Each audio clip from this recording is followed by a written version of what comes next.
Vamos unir nossas energias para formar uma corrente de amor que se estende além das fronteiras físicas, irradiando positividade e compaixão.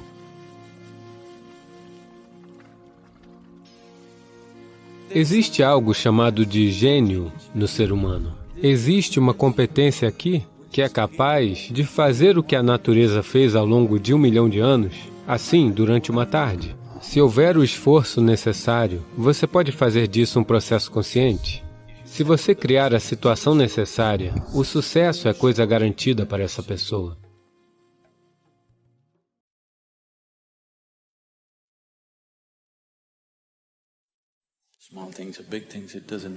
Pequenas coisas ou grandes coisas, não importa. Em todo e qualquer ato, um ser humano anseia por ser bem-sucedido. A vida tem um número infinito de portas.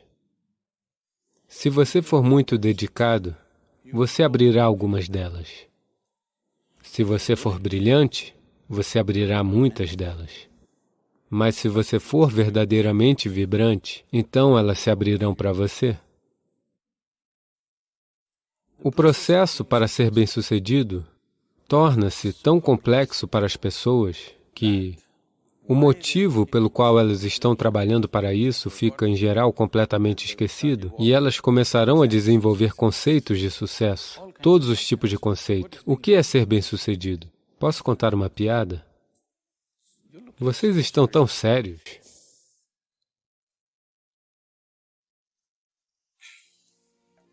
Havia um homem na Índia chamado Shankaran Pillai, ok? É como John Smith.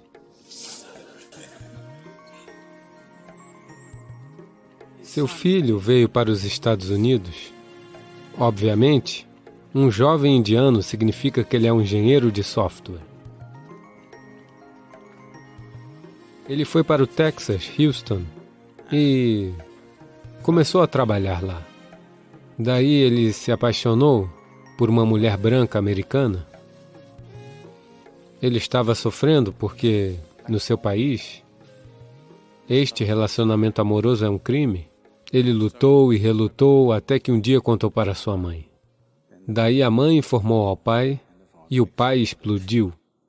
Ele voltou para casa para convencê-lo, não deu certo, porque na Índia, se você tiver que se casar, eles vão rastrear sua árvore genealógica por 5.000 anos. Eles estão procurando pela pureza genética da pessoa com quem você vai se casar.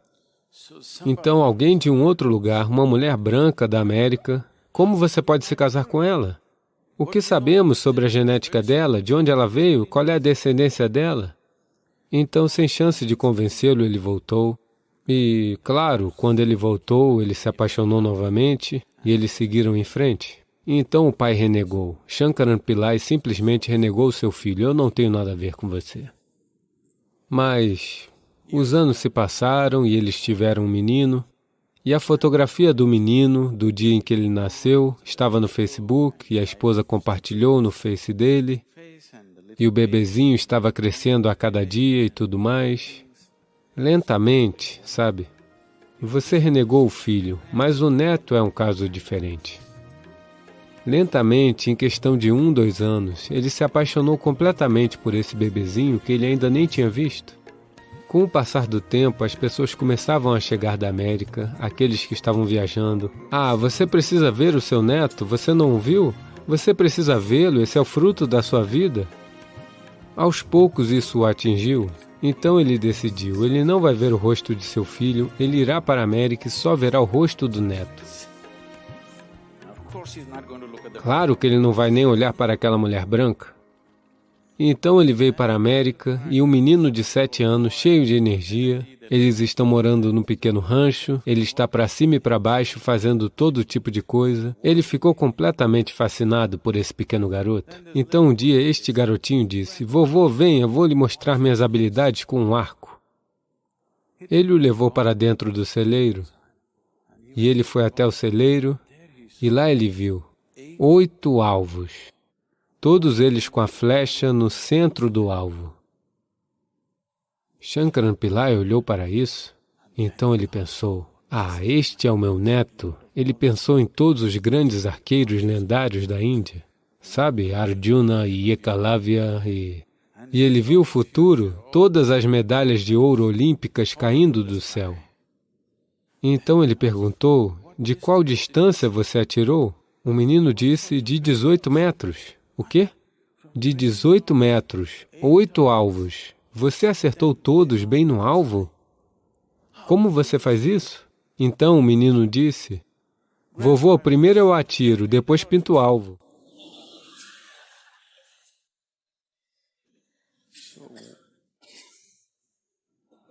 Esses conceitos sobre ser bem-sucedido podem ser muito frustrantes e eu tenho estado constantemente com pessoas que alcançaram um certo nível de sucesso e os seus conceitos de sucesso, as suas vidas não se encaixam nos seus conceitos de sucesso. E isso as está destruindo e elas acham que algo está errado.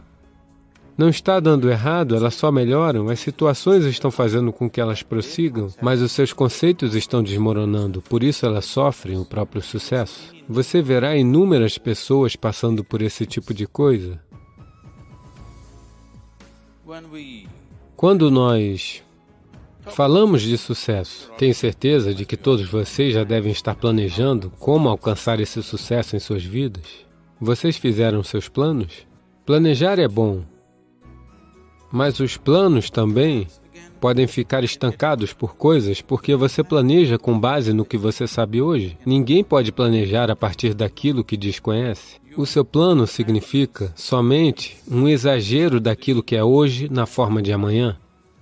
Neste momento você se encontra aqui em um certo nível. Agora você pensa, o meu plano quer dizer isso deve ser 10 vezes mais nos próximos tantos anos, ou seja o que for, ou 100 vezes, ou milhões de vezes, ou seja o que for. Mas, essencialmente, o plano é apenas um exagero daquilo que existe hoje. Talvez haja uma certa lógica nisso, talvez haja uma certa compreensão da logística associada a isso, mas, essencialmente, é um exagero do hoje. Isso significa que, de muitas maneiras, foram excluídas quaisquer outras possibilidades que ainda não estão em sua experiência. Na Pensilvânia, vocês ouviram falar das inundações da Pensilvânia? A Pensilvânia tem inundações, sabia? Aconteceu uma vez que uma grande inundação veio e a água começou a subir em uma pequena cidade e subiu até, você sabe, as casas ficaram submersas. Então 2 meninos subiram no telhado da casa e ficaram sentados lá. E em seguida eles viram um chapéu subindo e descendo em frente à casa. Um dos meninos perguntou, o que é aquilo? Por que esse chapéu está subindo e descendo? Daí o outro garoto disse, não se preocupe, é o meu pai. Ontem à noite, ele brigou com a minha mãe e prometeu, faça chuva ou faça sol, eu vou roçar essa grama.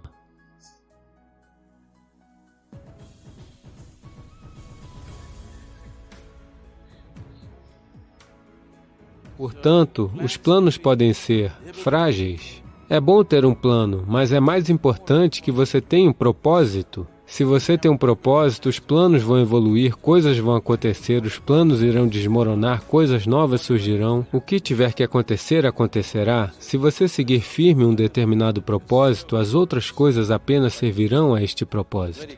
Mas se você estiver muito comprometido com um plano específico, então o plano pode se tornar um projeto restritivo.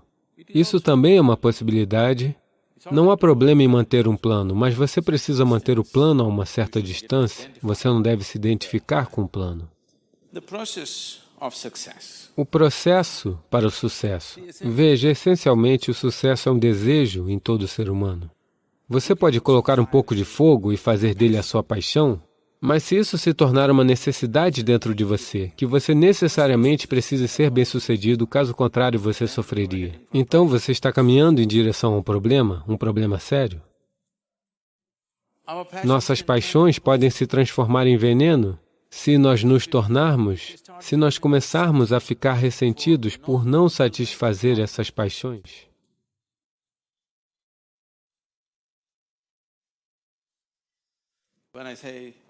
Quando eu digo transformar-se em veneno, hoje em dia há evidências médicas e científicas substanciais que mostram que se você ficar ressentido, Quando você fica ressentido com algo, com raiva de algo, frustrado com algo, nós podemos hoje verificar clinicamente. Podemos fazer alguns testes de sangue e mostrar-lhe que, na realidade, você está colocando veneno no seu sistema. Esses são venenos que você bebe e você espera que a outra pessoa morra.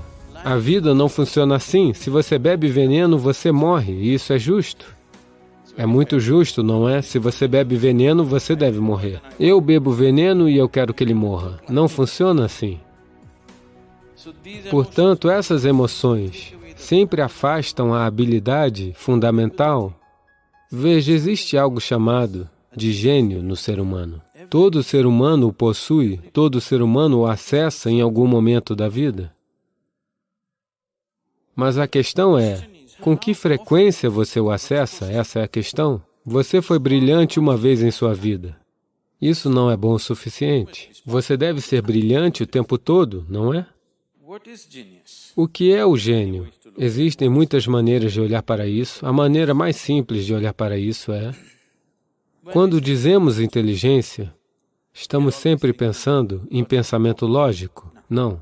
O pensamento lógico não terá sentido, provavelmente daqui a 25 anos, porque o seu computador poderá ser capaz de explorar todas as permutações e combinações do pensamento lógico, muito mais rápido e muito melhor do que você consegue.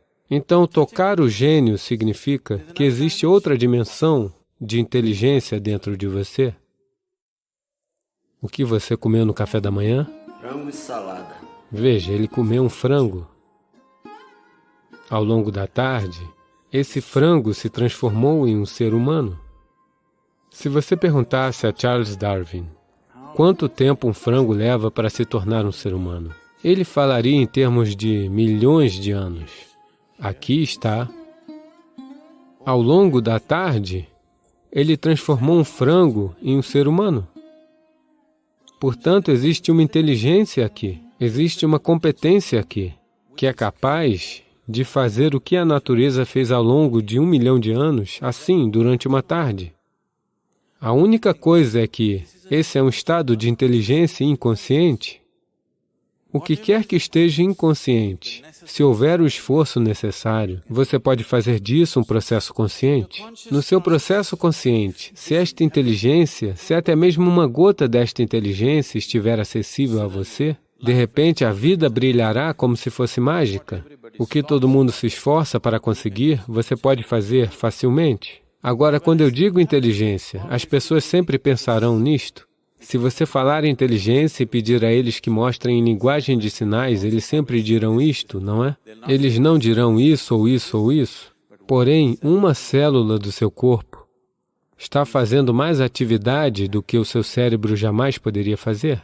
Uma molécula de DNA está realizando várias milhões de funções em um minuto que você nunca jamais conseguirá compreender, sim ou não? Assim, no yoga, nos sistemas iógicos, nas ciências iógicas, nós nunca consideramos nada como mente. Não existe tal coisa como mente, existe um corpo físico e um corpo mental. Então, você aprende a pensar através de seu corpo. Você sabe, esta é uma sessão curta, não é uma área que devemos entrar neste momento, mas eu tenho que dizer isso a vocês. Existem muitas coisas que eu pessoalmente faço ao mesmo tempo. Agora as pessoas vêm e me dizem, agora mesmo eu estava entrando nesta sessão, alguém vem e me diz, Sadhguru, esses planos de construção precisam ser feitos, por que fazemos tudo por nós mesmos? Agora, até a hora que eu sair, eu terei o plano de construção pronto, enquanto estou falando aqui, porque de 12 a 14 canais, na realidade, estão funcionando continuamente na minha cabeça. Não é apenas na cabeça, você aprende a pensar através do seu corpo. Aprender a pensar através do seu corpo nunca vai lhe dar dor de cabeça, essa é a melhor parte. Agora, todas essas responsabilidades e 1000 coisas acontecendo ao mesmo tempo, você não vai ficar estressado? Não existe tal coisa, porque você usa uma dimensão mais profunda de si mesmo, e todos são capazes disso, e todos a têm. Pode ser que você não tenha o mesmo nível de intelecto de uma outra pessoa. Isso sempre varia de pessoa para pessoa. Mas se todos vocês comerem uma cenoura, você poderá digeri-la. Isso significa que você tem uma outra dimensão de inteligência, sim? Se você criar a situação necessária para que tudo que está dentro do sistema esteja acessível a você, o sucesso é coisa garantida para essa pessoa. Esses caras vão andando pela rua, 2 caras, sempre em duplas. Então minha mãe disse, mostra sua mão para ele. Esse cara me olha e me dá um olhar zombeteiro. Então ele fala de todo mundo e você não vai acreditar.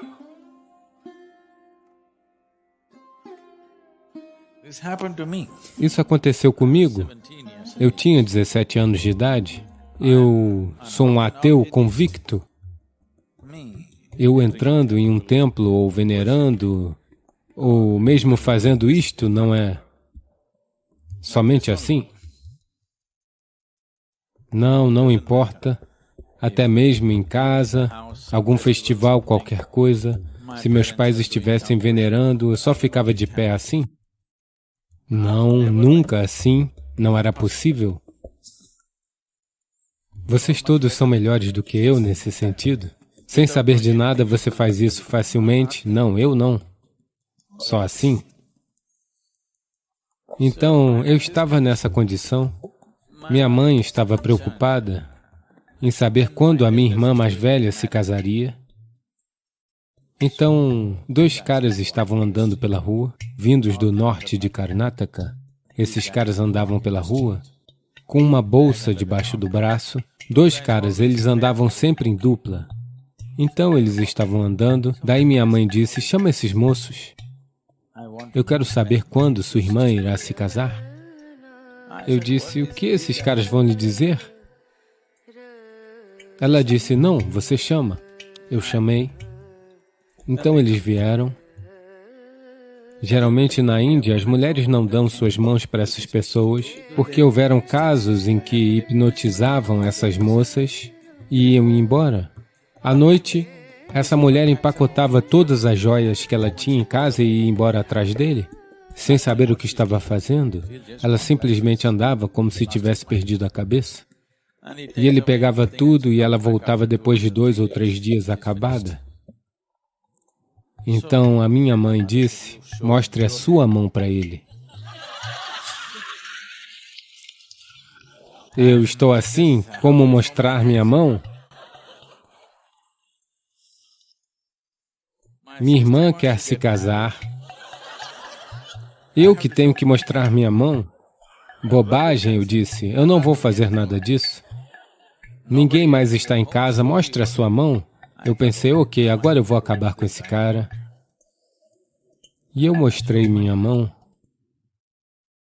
Bem, esse cara olhou para mim e, sabe, deu um sorriso zombeteiro. Eu só queria encará-lo. Não queria mostrar nenhuma expressão no meu rosto, caso ele adivinhasse algo. Eu disse, ok, fale-me algo. E aquele cara começou a falar coisas sobre a família. Pequenas, coisas pequenas que aconteceram no dia anterior. Ninguém poderia saber daquelas coisas. Ele poderia lhe dizer o que você comeu no café da manhã hoje. De tão preciso, eu digo, sobre todos na família. Então, eu olho... E mesmo assim eu não queria acreditar naquilo tudo. Era verdade, mas ok, era alguma coisa. Eu não gostava daquilo. Então ele falou muitas coisas. Minha mãe continuava perguntando, tudo isso ok, quando a minha filha vai casar? Ele dizia, deixa essa garota em paz. A segunda garota se casará no próximo maio. Antes do dia 26 de maio, ela se casará. Minha mãe diz, seu idiota, por que você está falando sobre a minha segunda garota? Quando a minha primeira garota vai casar? Ele dizia, e falava sobre outra coisa. Então ele falou sobre todos, todo mundo, e você não vai acreditar? Minha irmã mais velha nunca casou, ela se tornou monja. E minha segunda irmã não tinha nenhuma ideia de se casar, ela ainda estava na universidade. No dia 24 de maio, ela casou. Ok? No ano seguinte. Então minha mãe perguntou sobre mim, esse menino não acredita em nada, ele não acredita em Deus, ele não vai ao templo. O que acontecerá com esse menino? E ele disse, com 38 anos de idade, ele construirá um grande templo. Eu digo, bobagem, eu construindo um templo?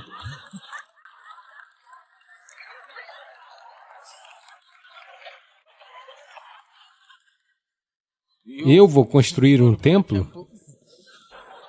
Eu nem mesmo entro em um templo. Onde irei construir um templo? Minha mãe disse, olhe para ele, o jeito que ele é. O que acontecerá com ele? O que ele vai fazer? Ele disse, outros serão pastor de ovelhas, ele será pastor de pessoas. Então, fiquei um pouco perturbado, porque esse sujeito sabia coisas que eu não sabia. Depois, quando as coisas se abriram dentro de mim, eu quis me xingar, porque era tão óbvio, estava pairando sobre mim e eu não podia ver. Mas esse cara que andava pelas ruas por 10 rúpias, 10 rúpias é o quê? 10 rúpias são 20 cents, ok? Essa era a taxa dele. Isso também ele não pedia. Se você desse a ele 10 rúpias, ele ia embora feliz. O cara que andava pela rua de manhã até de noite, por 10 rúpias, esse cara podia ver isso? E eu não podia ver isso. Eu me senti tão envergonhado.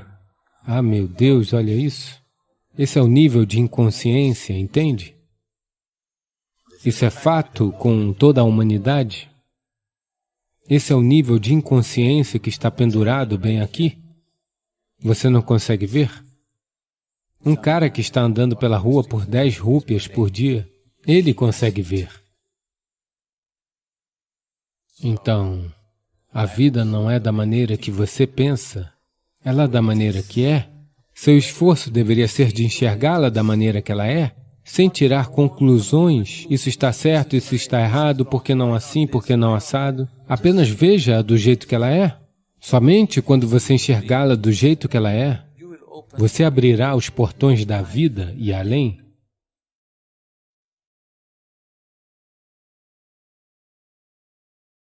Nos vemos em breve para mais descobertas e aprendizados. Não se esqueça de se inscrever e convidar seus amigos para fazerem parte dessa comunidade de crescimento mútuo.